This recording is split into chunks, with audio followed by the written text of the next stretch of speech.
I pray that I hope that you guys everyone had a good week. Everyone had a good week? Yeah, great, good. So I will be continuing this theme that we are on.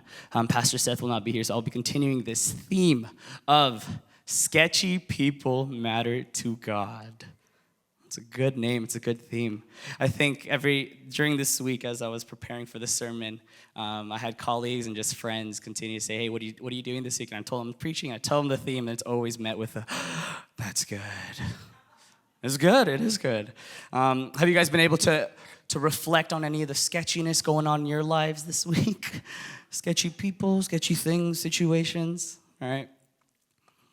Well, today we're going to continue that theme, and we're going to go into the book of Joshua today, and we're going to be going to one of my favorite biblical characters, and I have preached on her before, and I think I'll always find a way to preach with her and about her story because I think it's not said enough, and there's so many things that you can really get from this character, and that story and that character is the story of Rahab. So we'll be in Joshua 2 today, Joshua 2. I'll be reading off of the NIV version this morning. So again, Joshua 2.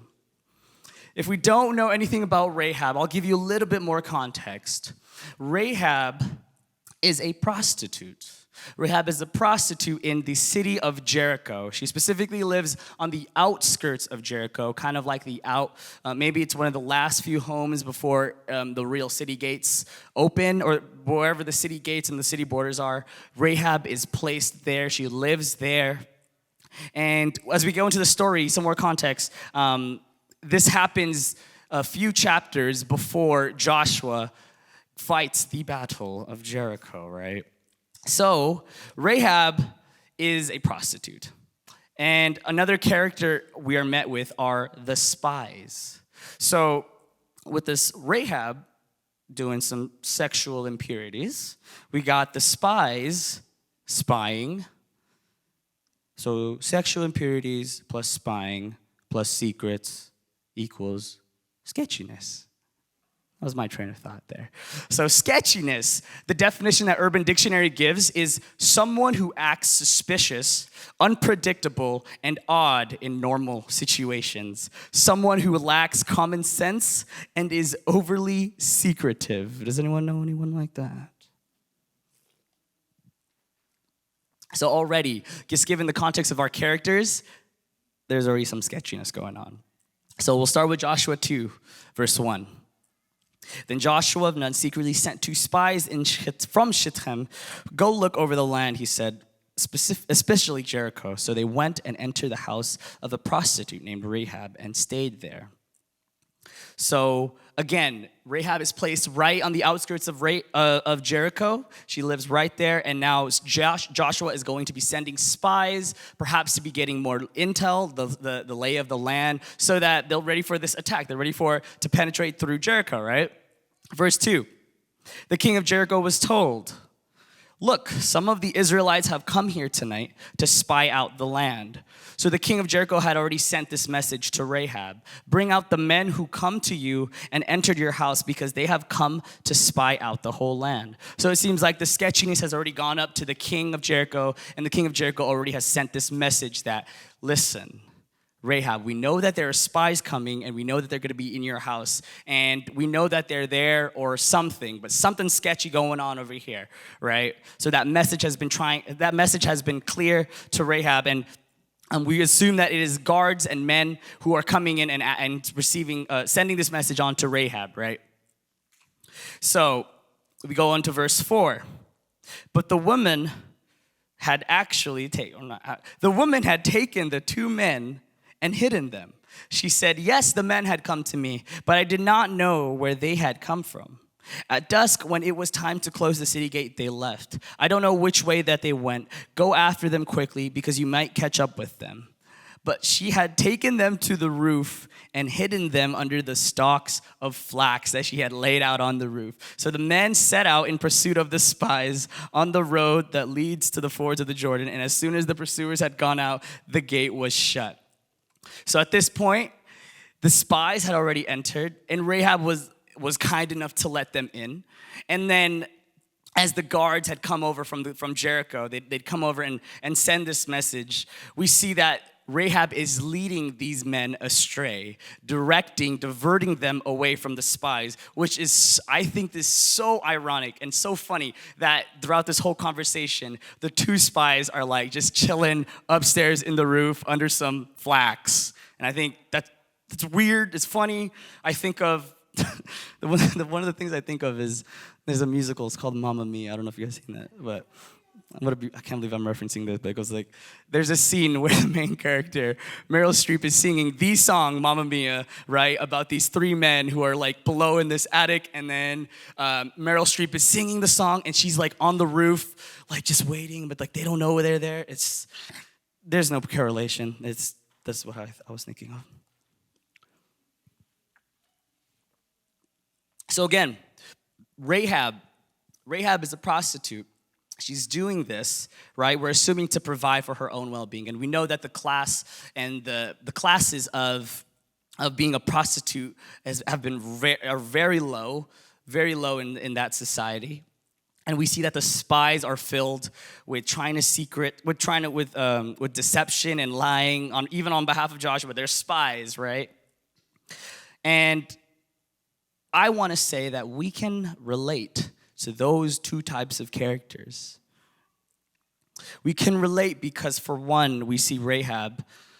She's trying, or we see and we assume that they're only when a woman becomes a prostitute, they have to do. It's one of the lowest of lows, especially during that social time. And so we're assuming that she's providing for herself or maybe others. And when we look at the spies, we see that they're lying, they're deceiving others for the betterment of either themselves or other people or a movement or whatnot, but nonetheless, sketchiness all over, right? And perhaps that's us. Perhaps we continue to do things that we are not proud of, whether it's doing what it takes to provide, or lying a simple white lies for the sake of bettering yourself or someone else. So if we're taking notes in all of this, my first point will be, we are all made with sketchiness. How does that say that? Where does that say that, right? We are made imperfect beings. James 3:2, it says, we all stumble in many ways. Anyone who is never at fault in what they say is perfect, able to keep their whole body in check. Ecclesiastes 7:20, indeed, there is no one on earth who is righteous, no one who does what is right and never sins. So we get a little bit of a reality check there. And I'm here to say that I believe that we are all made with these parts or things that make up of us, of sketchiness. It is in us. It is inherently within us. Similar to Rahab and the spies, the king, any of the characters, there is sketchiness amongst them and what they do and why they do it, as much as there's sketchiness in our own selves and what we do and why we do it. So again, we are all made with sketchiness. But so what, right? Who cares? We're all sketchy, right? We're all sketchy. Let's just forget about it, right? Who cares for the sketchy? Earlier this week, I had one of a sketchy encounter. I went to a friend's house, and we went to go watch some movies. And as we were watching some movies, my friend gets a text message. And mind you, now it's, I think, around 11:30 at night. And then he explains to me a little bit context. So my friend had actually marked a scratch on one of someone in their apartment complex. He had made a scratch on their car and had left their information. And it was several days ago. And now at 11:30 at night, he gets a text message saying, hey, you scratched my car. And so at that point, I was about to head out. I was about to leave. And then he was about to get ready to go to sleep after we would finish.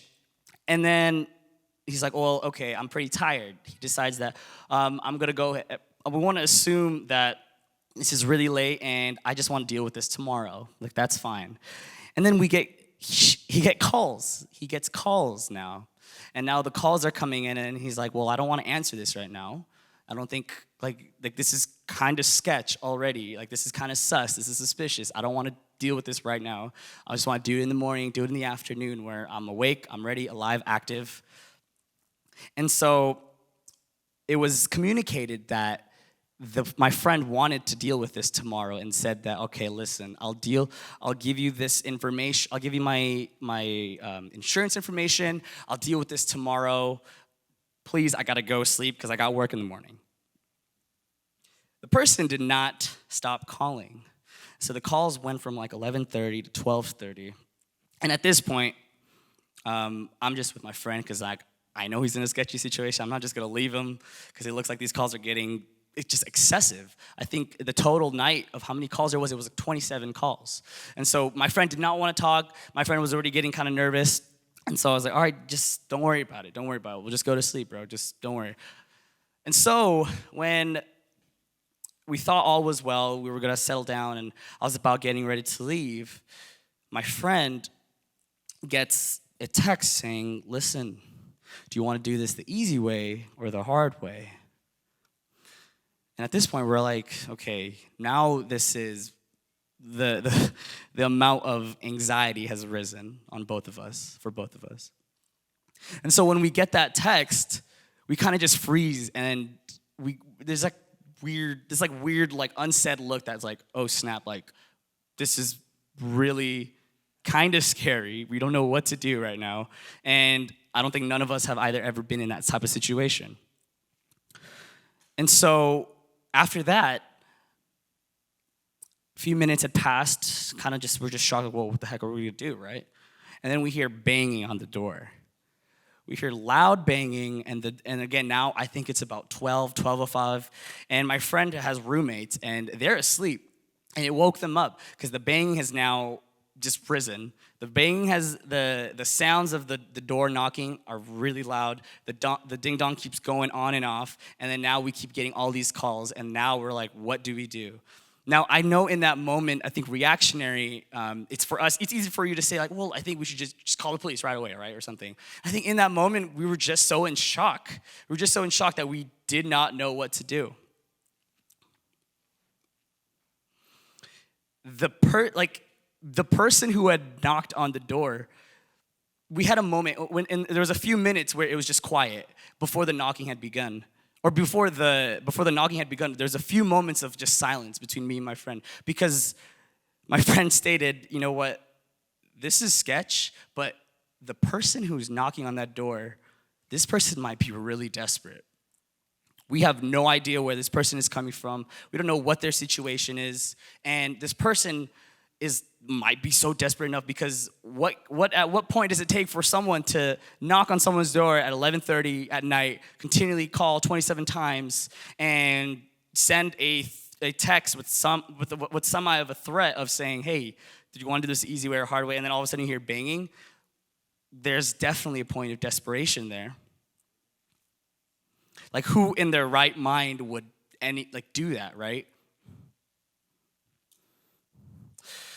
And sometimes it's just that sketchiness that we think about. It's when we think about this topic of the sketchy people and the sketchiness that we encounter in our life, it's sometimes we refer back to just these moments of high anxiety, high fear, and I guess obviousness that, like, yes, this situation, that person is sketchy. But thinking about doing sermon prep for this, I had to think, and I had to talk with several people, and it was kind of a reminder that no matter how or who that person was, and even right now, it's still a little unsettling. It is unsettling, not to lie. It is unsettling, but that person is just as much loved, cared for, and watched over just as much as me, a churchgoer. And it was hard for me to think about that. As a colleague was telling me about this, it's hard for me to wrestle with that. I guess some of my pride got in this way of saying, like, oh, yeah, sure, I guess, right? I guess like, yes, Jesus is watching over him or her or whatever. But I think it was even in that moment this week, it was so hard for me to step aside and say, you know what, like, I don't know where this person's coming from. I wish the situation wasn't as much as it was and as hard and scary as it was, but that person is still being loved and cared and watched for by God. And I think something that we do sometimes is that we have this us versus them mentality when it comes to sketchiness. We often will say or compare the sketchiness amongst ourselves when it's like, well, this person's sketchy, that person's sketchy, I'm a little unsettling with this coworker or that classmate. But it's always like the outside world. It's like always outside of our church where we have that mentality. When it's actually, we're all made sketchy. It's already been said, we're all made sketchy. And the thing is that God is already loving and already caring and already watching for everybody, sketchy in and outside of your church circle. It's a tough pill to swallow. It's a real tough pill to swallow. But it's something that needs to be reminded, especially when we talk about this topic of sketchiness. I don't think it's something where we need to be dissociating ourselves with the outside world. And it's something to realize that the sketchiness is amongst us all and that we all are continuously being cared and watched over. Because in God's eyes, it's not those type of people who seem to be sketch. When God looks at us as humanity, when God looks at us as humanity, as human beings are sketchy. When we look outwardly, when we try to put ourselves in a place where we're able to see more of the perspective, we're able to see a little bit more clear, even when in those moments it's not clear at all. Like, when having this us versus them mentality and like comparing, it's something similar. Okay, now, church, you're gonna bear with me, right? I have an analogy here. I'm a young person in ministry, so this analogy may or may not work, but you guys are gonna be with me? All right, let's do this. So let's say you're going in the salad bar, right? You go to the salad bar, and then you go to the spinach. And you go to the spinach, and it's like, all right. And you're like trying to look at what you're trying to put on your plate. It's like, all right, spinach looks good. Okay, I'll take some of the red tomato, cherry tomatoes. Red cherry tomatoes, they look good. They look plump. They look colorful. Okay, and you head over to the salad, or you look over at the dressings, and it's like, whoa. That ranch looks a little too chunky, right? It's like, oh, they got like bits coming out or something, I don't know. Or then you head over, that's fine. You look at the cucumber, it's like, this is supposed to be like, isn't it supposed to be greener, right? And it's like, okay, right? So you're looking at the salad bar and you're here comparing the sketchiness and the weirdness of each part of the salad. And then it's like, all right, I decided what I like. I know what's not sketchy, and I'm taking only the good parts because this is only the good parts of this salad bar. But then you like turn back and you're like, wait, I'm getting salad at like a Chuck E. Cheese. This doesn't work. All right. Like a Chuck E. Cheese, like no one would go, I don't know anybody who would go to get salad at like a Chuck E. Cheese. Or like specifically going out of their way to say, hey, Jeff, we're going to go get some salad. Where? Chuck E. Cheese. No one ever says that. All what I'm trying to say is that we get so mixed up. We get mixed up in comparing each other's sketchiness as human beings. When we look at it outwardly and we look at how God and how God is trying to see us and views us, we are made sketchy as humans, period. And it's something that we overlook, whether it's pride, personality, or too much confidence, I don't know. But nonetheless, that loving nature of God is not that sketchy people are outside of this world, again, but that sketchiness is within all of us, right? So when we go back to Rahab, we're going to go back on verse 8. Verse 8. Joshua 2, verse 8. We're going to see that Rahab was looked and cared after despite her class level, despite who she was in society, despite what she did, she was looked and cared for. And we see in verse 8, before the spies lay down for the night, she went up on the roof and said to them, now, I know that the Lord has given you this land and that a great fear of you has fallen on us, so that all who live in this country All who live in this country are melting in fear because of you. We have heard how the Lord dried up the water of the Red Sea for you when you had come out of Egypt, and what you did to Sihon and Og, the two kings of Amorites east of Jordan, whom you completely destroyed. When we heard of it, our hearts melted in fear, and everyone's courage failed because of you. For the Lord your God is good, and heaven above and the earth below. So right here, what Rahab is doing, she's affirming to these soldiers that she's hidden, these soldiers of Joshua. She's affirming of this God that she might have heard of. She's affirming of the stories, the tales, the myths of God, of this God who parts the Red Seas, and affirming that that God is the God that I worship myself. So we're seeing that Rahab is a believer. Continue on, verse 12. Now then, please swear to me.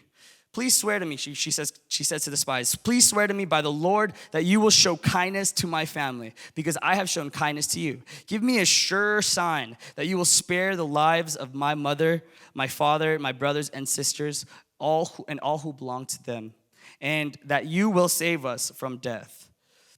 And something else here that I want to know is that when she's referencing we and siblings and parents, I believe that she's saying this because she's in a house, not alone, but with family. So there is a family who's living on the outcast for whatever reason, perhaps because of living out there, knowing that other people might know that her daughter is going out and becoming a prostitute. But we don't know, not knowing the story, she's probably doing this to provide not only for herself, but for her family who might have been shunned from this society. So there's a family here that Rahab is with and living with.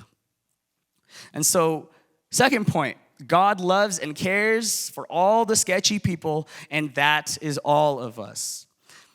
Again, I think that sometimes we need to bring ourselves into some humility, kind of humbling ourselves and treating ourselves and not in some sort of this pedestal of church life and outside life, or Christianity life and outside life, because that's not what it's been saying. Like the sketchiness, the weirdness, the weirdness and all the badness things are within our own selves, not just as non-Christians, not just as Christians, but also not just as non-Christians, but also as Christians, right? Ephesians 4:2, be completely humble and gentle. Be patient, bearing with one another in love. James 4:6, but he gives us more grace, and that is why Scripture says God opposes the proud, but shows favor to the humble. Kendrick Lamar, sit down, be humble, sit down, be humble, sit down, be humble. Now there's a song called Comparison Kills. It's by singer-songwriter Jonathan McReynolds. And he writes something really beautiful, because not only does this comparison of the sketchiness is going to, quote, kill each other, but it's going to be killing and knocking ourselves down as our own individuals. He says, pressure gets hot, and with heat come mirages. So you think that it's cool over there. Your thirst is real, but water can't fill what comparison kills. It becomes so easy to be comparing of each other's sketchiness when everyone around you is consistently comparing the sketchiness of other people. The comparison culture is real, especially through this age of social media, of how a person or a influencer can be knocked down instantly because of the sketchiness that some of the people might think that person is doing. The sketchiness in people's lives in outer circles is a real toxic thing, especially because of social media. And so all I'm saying is that this culture is alive and is active, of continuously being compared and seeing the sketchiness in others. But wait, there's more. Rahab was given that Rahab was doing this.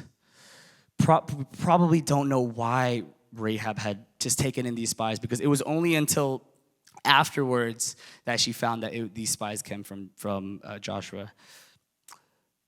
But there was something about her internally, perhaps because she was a follower of Christ, that let her invite these spies inside her home. It was only not just only because she had kept her promise in keeping the spies in, but she was offered a chance to she was offered a chance to keep her family safe from Joshua's army and coming in and raiding Jericho.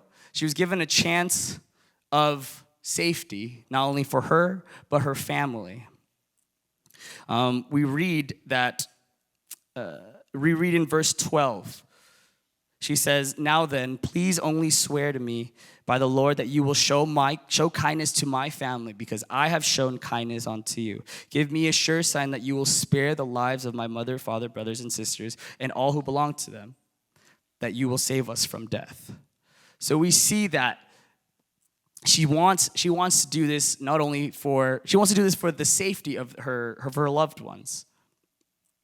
But that I wouldn't say that wouldn't be just her only redemptive moment.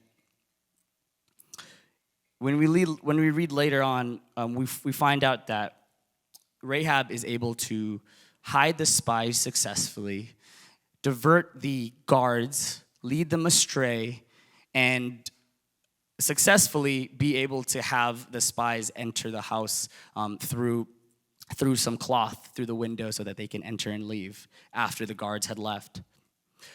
It was successful. Joshua's army was able to go through to Jericho.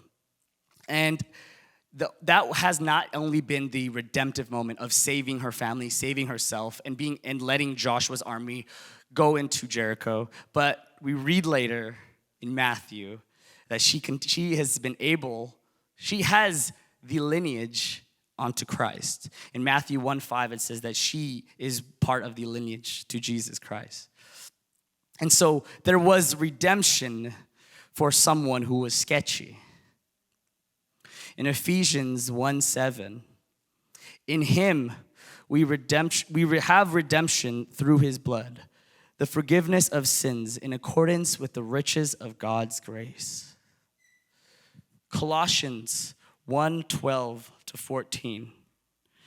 And giving joyful thanks to the Father who's qualified you to share in the inheritance of his holy people in the kingdom of light. For he has rescued us from the dominion of darkness and brought us into the kingdom of the Son he loves, in whom we have redemption, the forgiveness of sins. John 3:16, for God so loved the world, he gave his only and one Son, that whoever believes in him shall not perish, but have eternal life. In all of the sketchiness that's been shown, in all of the sketchiness wherever we are in our lives, God has shown through stories such as Rahab that God will continue to care and watch all over us. I don't know where that person is, and I don't know the person who had knocked on the door. I had no idea, and I still don't know what that person's story is. But that person, nonetheless, is being cared for, being watched over, and looked after by God. And I don't know where you are in your life, where you have been through the sketchiness of your life, like the sketchiest of sketchiness. If you are in that sketchiness right now in this moment, or if you're just fearing and waiting for that sketchiness to come, there's a sense of courage and confidence when we know that through in all of our sketchiness, we are being looked and sought and loved after by God. Now, one of the things that Rahab has also showed is this sense of the sense of urgency that she's willing to help with the spies. She didn't have to do any of this. She was never a part of the narrative in general, but nonetheless, she had helped the spies And through all of her sketchiness, she was able to save others and also be redeemed. Now, again, I just want to remind that we are loved, we are cared for, and the gospel has already written that we will be redeemed wherever we are in the sketchiness in lives. So, church, I pray that wherever life is for you at this moment, through family, financial struggles, mental health, physical struggles in you or your own family, or the friends or the social circle or the people around you in the community, I pray that you have this reminder that you are not only being loved, cared, and watched after, but the people who are being hurt are loved, cared, and watched, sought after. I'm going to read the lyric one more time. Pressure gets hot, and with heat come mirages. So you think it's cool over there. Your thirst is real, but water can't fill what comparison kills. God, I just want to thank you for this Sabbath morning. I pray that wherever we stand in our walks of struggle in life, is that we'll be able to see that and understand that you have given us redemption, and you will redeem us where we are. You have proven it to us before in the lives of these biblical characters. But God, it could be difficult to see and understand that when we're in the midst of it currently. So God, when we're in these moments, I pray for the confidence to be built back up, knowing that the God that we serve is continuously watching over us. I pray for those who are sketchy and those who can't seem to face their own sketchiness, be able to be reconciled with you by your love. I pray for the continuous support of community that we have in our own lives. And God, if we don't have that community, I pray that the community be formed and be affirming of your love and your omnipresence, God. When we compare others, God, it's so easy for us to join the crowd and continue to join the banter of comparing just because everyone's doing it. Or it might be habit now because everyone is doing it and it's been done for so long. And God, that's just part of the imperfection that we have as humans, as being made with sketchiness that you call. But God, I just want to ask that let the sketchiness be brought to our attention so that we be able to fix and do what we can to be more like you, more in your image, God. We thank you for the amount of support that we have as a church community amongst each other. But God, I pray that those without a church community will be able to be able to be embracing you, God. I pray that the sketchiness and the stigma of sketchiness outside of our church and Christian context be diminished. I pray that the love that you give and you have for us will overwhelm us to a point where we don't see person sketchy or not, but we just see person, God. We see people the way that you see people, and that we'll be having the spirit of love and grace that you've bestowed on us. It's a simple message, God, that you've bestowed, but it's sometimes hard to grasp and understand. The way that society has has made for us and the ease of comparing others' sketchiness. It's so easy to fall into it, God. And I just pray that when we do, that we'll be reminded of your grace and your own love and be awoken so that we can act, be the character of who you'd want to be, as Christ-like as we can. So God, be with us, reminding that the sketchy people do matter. The sketchiness is within all of us. The sketchiness is within all of us, yet we're still watched and cared for. And that when we're in these moments, we will be redeemed, God. We pray all these things in your glorious name. Amen.